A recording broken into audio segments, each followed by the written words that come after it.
Did you know that 81% of patients say that consistency is the number one factor in whether or not they trust you in your practice?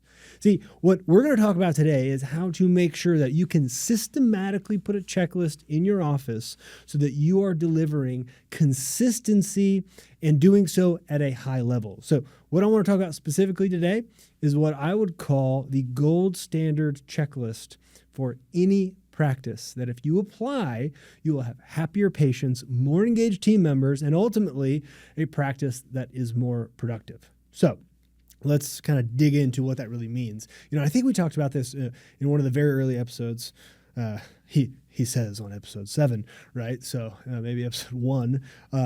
There's this difference, right, between like the default in a truly exceptional gold standard of care that you're serving your patients. And the biggest difference is one is reactive and one is very proactive and intentional. Okay. So when we talk about this gold standard checklist, it is how can we be proactive, intentional, living on purpose with what is going on with the patient experience. Okay. There's like the frou-frou, like, just be intentional. It's like, well, intentional about what? You actually have to be intentional about what you are intentional about, because you can actually intentionally do things that make the patient experience worse because you think it's good because it's convenient and comfortable for you.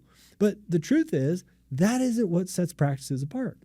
So what I want to dig into is, right, how do you meet and exceed the expectations that patients have when they come into your practice, when they come into contact with you and your team, right? And how to do that very strategically and kind of how to even put something in place in your office that you can do this. And so as we go through this, right, there's 7, right?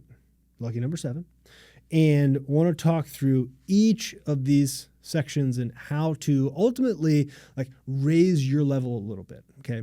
And you can either pick, you can decide, hey, do I want to move the needle a little bit in all of them? Do I really want to focus in on just one, right? That is a decision for you to make. I might recommend just picking one and going on from there, all right? Now, number 1, what happens when they first reach out to your office?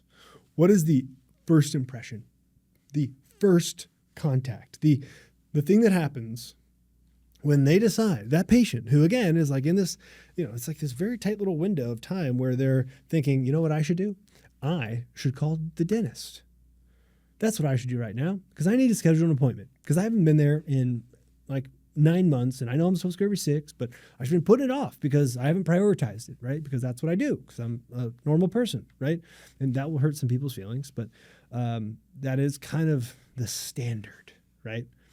Like, I don't know what the stats are actually on what percentage of people actually go to the dentist every 3 to 6 months, right? Which is actually kind of that hot spot, right? But what I will tell you is about a third of the population are scared to come see you, and probably 20% of them think that it is in some form or fashion like a ripoff, right? And I'm not saying that it is. I know that it's not.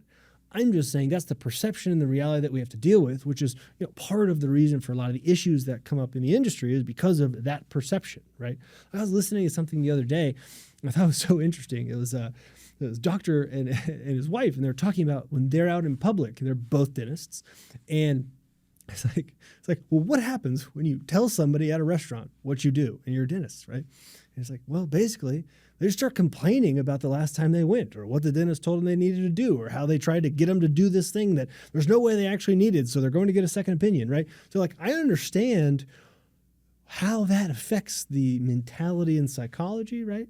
But what we want to focus on and what I hope this can actually do for you is when we pay attention to some of these other things that maybe aren't the clinical work, maybe it's not what you're diagnosing or how you're actually, clinically working on the patient. These other things, the 7 things I'm about to teach you, are actually the things that the patient talks about, thinks about, puts in their mind as how they remember and see you, your team, your practice. Okay, so this is why this is so important, is because it's actually the parts of the experience that the patients care about. Because unfortunately, they don't care about how talented you are clinically. And that's really hard sometimes for people to hear because it's like, well, that's total bullshit. Like if I could do all the CE and I learn how to do this and I do a really, really good job, and that's true.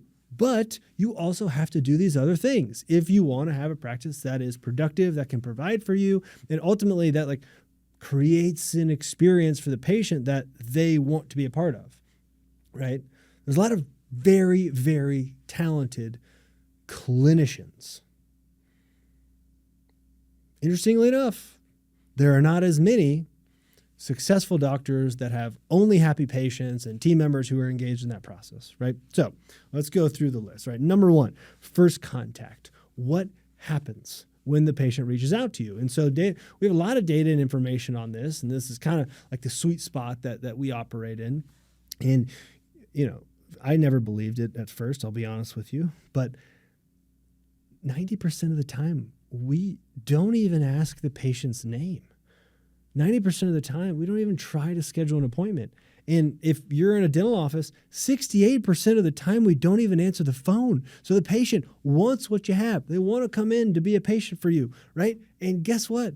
We don't even answer. We just ghost them. And then we think there's all these things that we can use to like make that better. But the reality is, if you call a friend and they don't pick up and never call you back, you don't like that. So if a patient calls your practice and nobody picks up, that's not a good start. So checklist item number one, availability and first impressions. Okay. Are we available when the patients want us to be available? And are we making an effective and good experience in that first impression? Okay. Number two, I want frictionless scheduling. I want to be able to get on the schedule without this back and forth, without the clunkiness, without having to be rescheduled. I don't really want to have to own that process, right? The patients do not want to have to schedule themselves. They want to be able to call in and be a part of an experience where you are guiding them through that process. Okay, so that's, are we controlling the conversation, or are they? Does it seem cluttered and distracted and clunky and like that conversation or that message is not a priority? Or is it very obvious in that conversation that I'm talking to you, you are my only priority right now, I am not distracted by anything else, I'm not putting you on hold, I'm not putting the phone down and saying something to the team member who just walked up to me because they don't know the value of that conversation, right? Like, that's not happening, okay? So are we available? Are we making a good first impression, which is all about like tonality, and are we putting them through a simple experience to schedule, or am I making them do a bunch of homework? Okay, so step two, we're only at step two right now, and frictionless means I'm not giving you 17 things that I need from you before I'm allowing you to get on the schedule. I remember I was working with an office one time, and you know, it's like, okay, well, when a patient calls, what do you need from them to schedule? And like, oh, go get the sheet. Go get the sheet. Show them the sheet, right? And they're like almost proud of this. And they bring it out. And I kid you not, it's 18 pieces of information. 18 pieces of information that this office was requiring every patient to give them before they would put them on the schedule. So you tell me whether or not that is frictionless or like putting two pieces of sandpaper. I wish I had some sandpaper. I wish I had known to talk about this.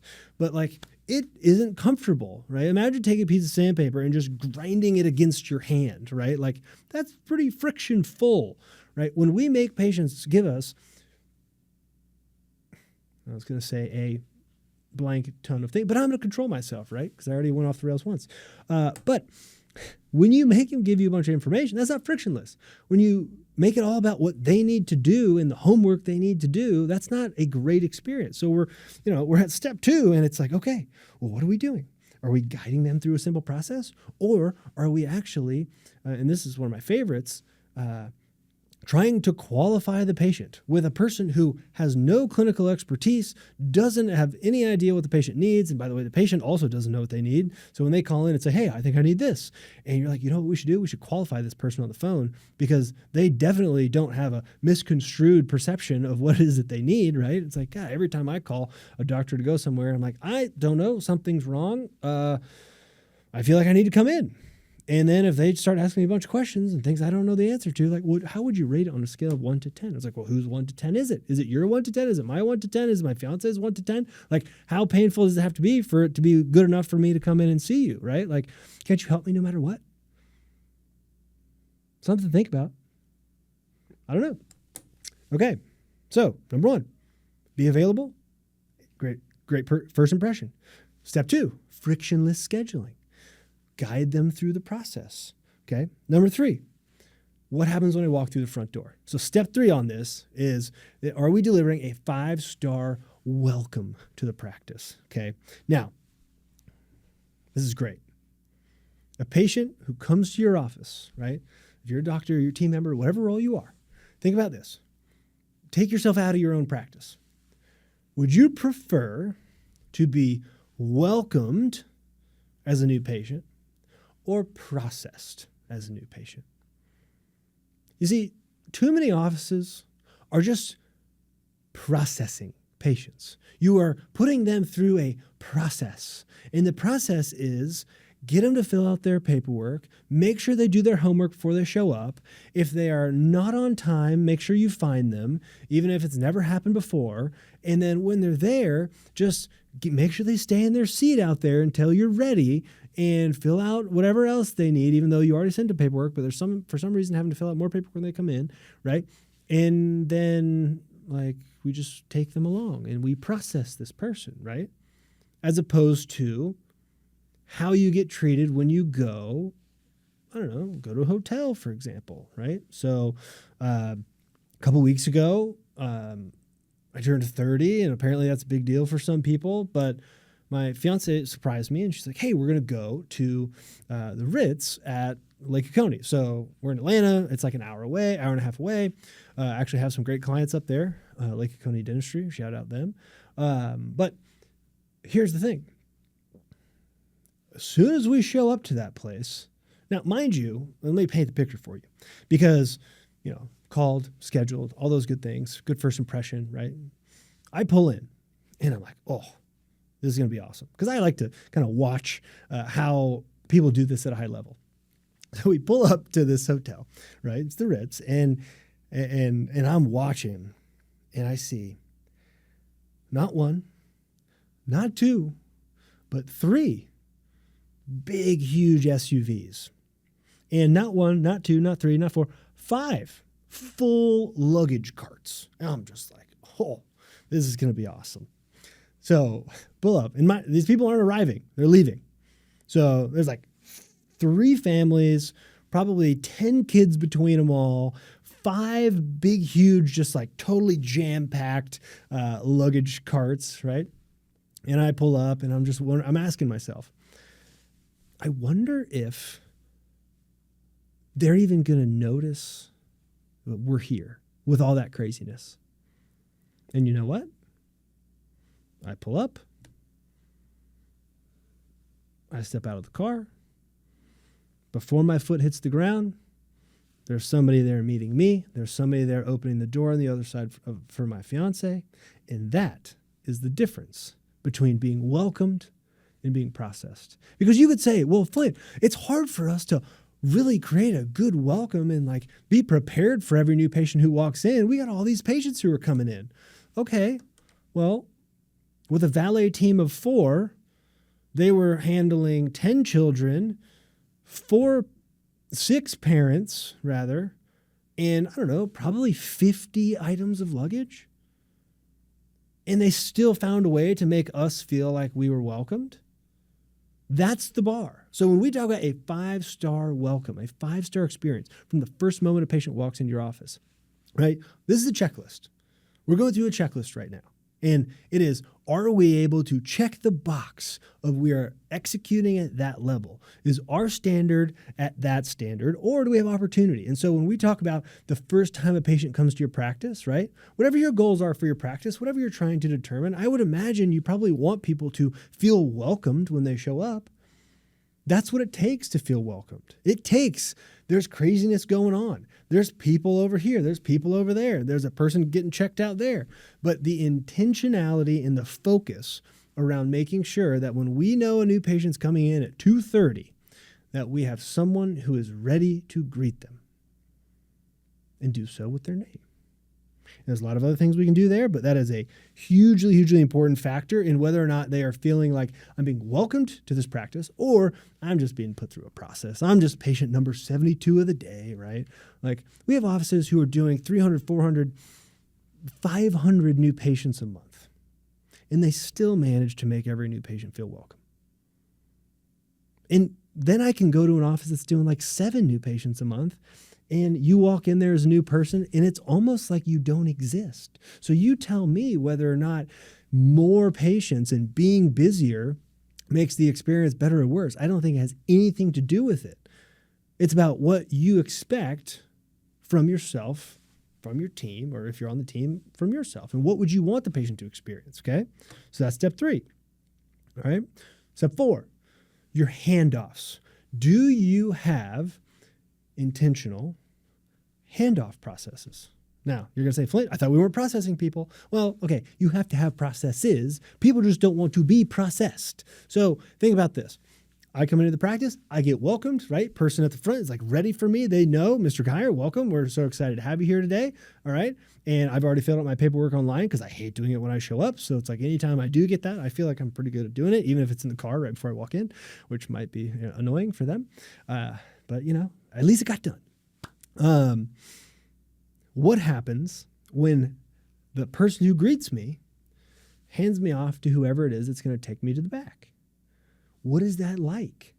Is that consistent? Do you have a system? Are there things that we are making sure if team member 1 has a conversation with that patient is making it over to team member 2?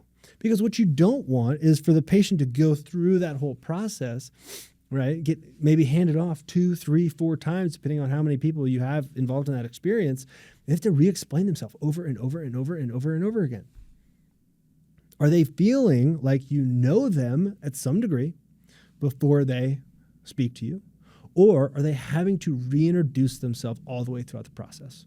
Right? So we do a lot of training on all of these things, and this is one of the pieces that gets so easily overlooked. And you hear about the power of the handoff and in case presentation, right? And ultimately, that's what actually builds that system of being better at that, right? But what you want to make sure you do is you don't do it by accident. You can't just hand a patient off to somebody else by accident. There needs to be a purpose behind that, not just, okay, Susie's going to be taking care of you today. Have a great one, right? That's not it. That's not good enough, right? If we're trying to set the standard, the gold standard, not the default, not the expected, not the normal, not the average, right? That's what it takes, okay? Number 5, personalized case presentation, okay? So I'm going to do an episode after this on really how to do the case presentation process, right? So like some really tactical things you can do. We have an ABC format that I'll be teaching in the next episode, but ultimately it is how to make sure that when that person's in your office, right, you understand, number one, where they're coming from. Like, who is this person? What is it that's important to them? What is it going to take to move them from skeptical to like, oh, I would like that. I do need that help. I do want that help, and I'm willing to pay for it, and I'm willing to actually comply with the steps that it's going to require of me to get the best possible outcome, right?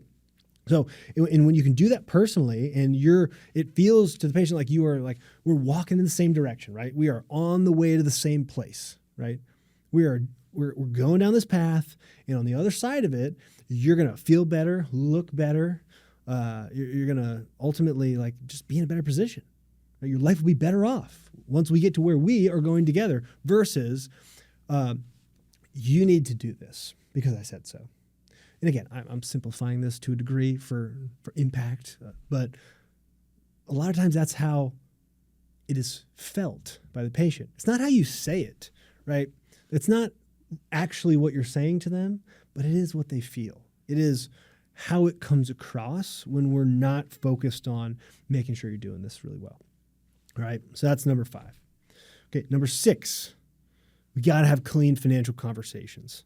The financial presentation has to be tight.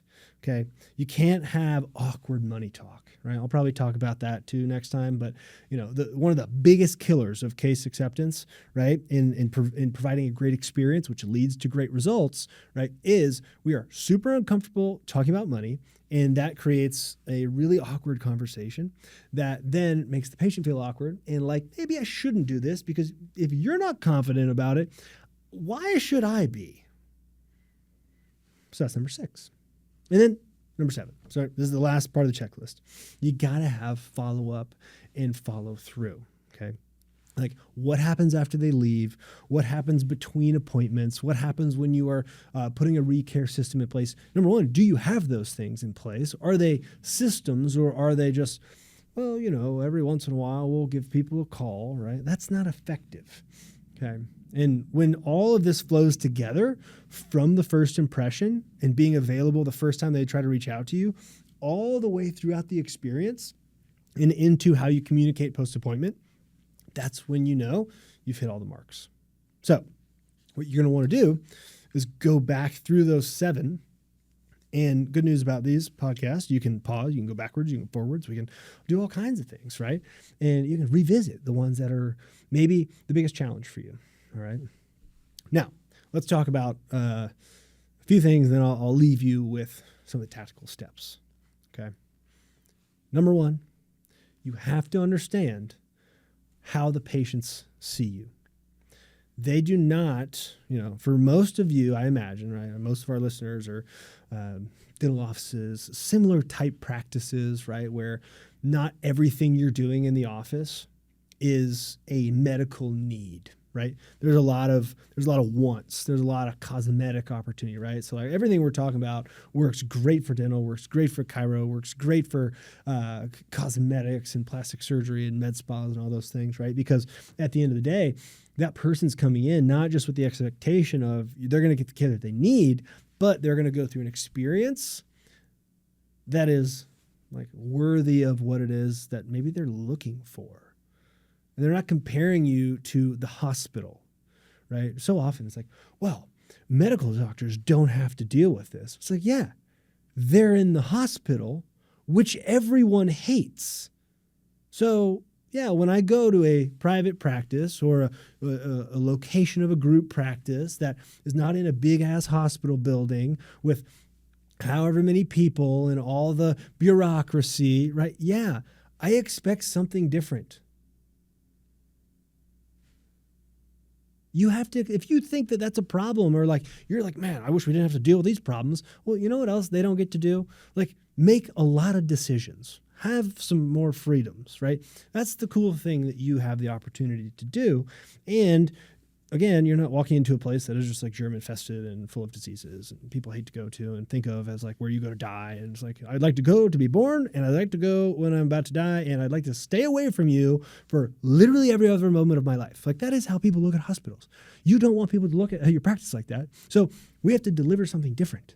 They're not comparing you to the hospital. They're comparing you to the Ritz. They're comparing you to the nice place they went the other day, the nice restaurant they went to, because where they go to get service, the reality is that's what they're expecting when they come to your office. So if we can understand that, and then we apply that checklist, well, then you can create some cool things. Okay. You have to understand none of this works if you don't do the first 2 steps right. Really, it's the first 3. So if you don't get the first impression right, and you don't get the simplicity of the scheduling right, and you don't get the welcome when they show up for the first time right, if you don't do those 3 things, numbers 4, 5, 6, and 7, that's like, don't waste your time. Because they're never going to get there. They're going to be lost before you even have a chance to fumble over the financial presentation, right? Like, trust me, I've seen this thousands and thousands and thousands and thousands of times. You're too focused on steps probably 5, 6, and 7. You're so focused on 5, 6, and 7. Actually, probably 4, 5, 6. And you don't ever pay any attention to what's going on in steps 1, 2, and 3. And that's probably costing you more money, more patience, more frustration than any of the things you're frustrated about when it comes to why the patient yesterday didn't move forward with the case that you really thought was the right thing for them. So you do have to accept that, right? There's something I heard the other day, and I think it holds just as true now as it did 25 years ago, right? It's like, well, what's the most productive piece of equipment in your office? You answer the question. What is it? I would argue it's the phone. It's the phone. And the best marketing piece that you could ever send out to somebody is the experience that you create. Because when you do that right, I'm leaving. I'm going to say, you know what? I went to this office today, and I'll tell you what, I did not expect what I received. It was unbelievable. I really thought I was going to walk in there, and it was going to be kind of like everything else I go to, like what I expect. But they really over-delivered. And if you're looking for somewhere, I would go there. That's the power of doing this right, okay? And you have to understand, we'll talk about this on the next episode when I dig into case presentation a little bit more, but like if you don't do this right, don't do that. Everything I want to talk about in that episode, if you do not do what we talked about today, right, that's going to be a waste of time, right? You might not believe me, but it's true. And if you're wondering, you're like, well, Flynn, I don't know if that applies to me, right? We got something really easy. It's called 5-Star Challenge. Go to the website, schedulinginstitute.com, take the 5-Star Challenge, and that will tell you whether or not you are ready to talk about case presentation. Because if that comes back, and it's totally free, but if that comes back and the results are, we got a problem, which is actually a huge opportunity, which is great news, right?